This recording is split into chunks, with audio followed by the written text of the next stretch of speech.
As we highlight French culture in the upstate, there's one authentic spot everyone loves, Le Petit Croissant on South Main Street in downtown Greenville. We've got owner and executive chef Chad Mundt here. Welcome. Good to see you. Welcome. It's good to be here. You bring a beautiful spread here, Thank you. and I know that you're passionate about pastries. You studied in France. Talk a little bit about your background. So I moved to South Carolina in '94 for grad school at Clemson University, where I met my wife.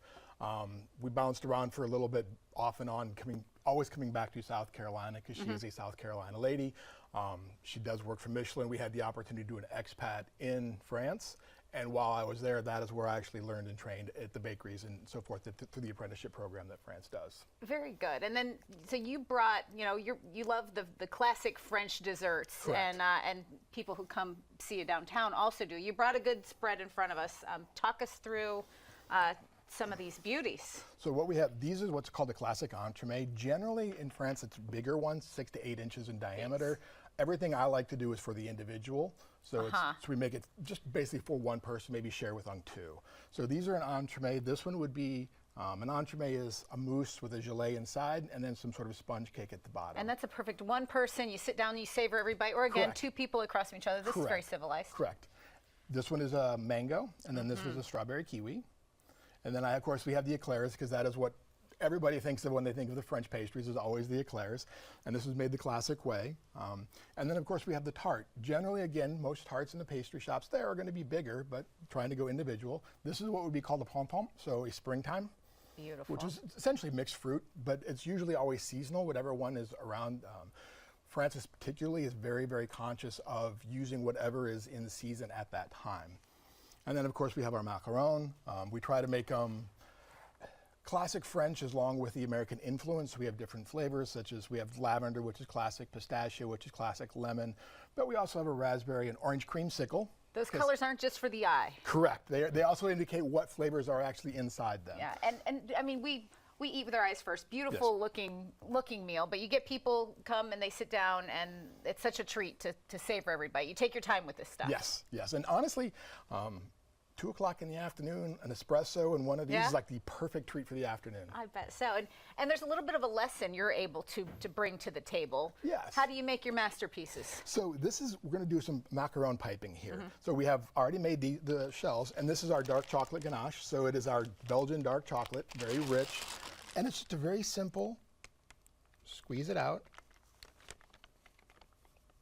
And it's okay to overdo it a little bit, It's because okay you to just overdo squish it it down. And then you just take your top and you just kind of rotate it and spin it on there, and you end up with your macaron.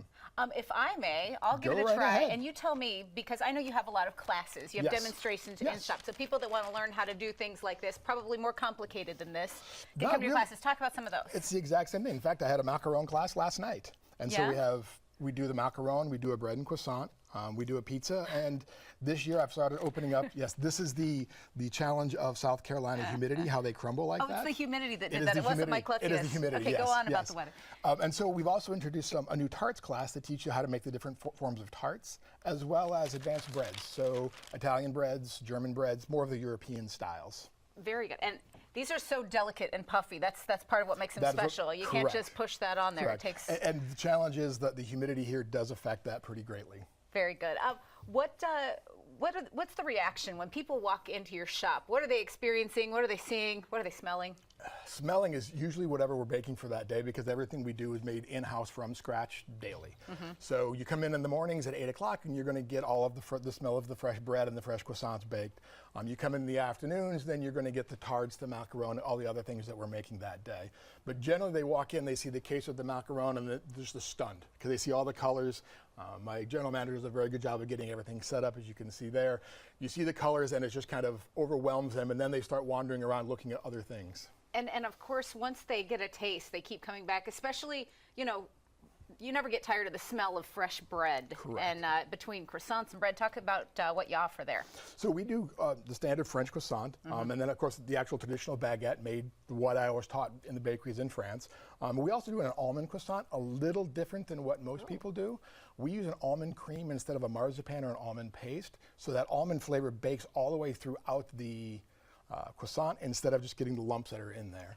And then we also do chocolate filled. So we actually take our Belgian chocolate and melt it and then inject that directly into the croissant itself. Mouths are watering. And on National Croissant Day, you taught us there are so many different ways you can enjoy a croissant. So many different toppings. So we have, I mean, my personal favorite is the classic, but I know around here there's one of my friends actually enjoys the honey butter. So you get a little spicy honey butter and you drizzle that over the top. They love that.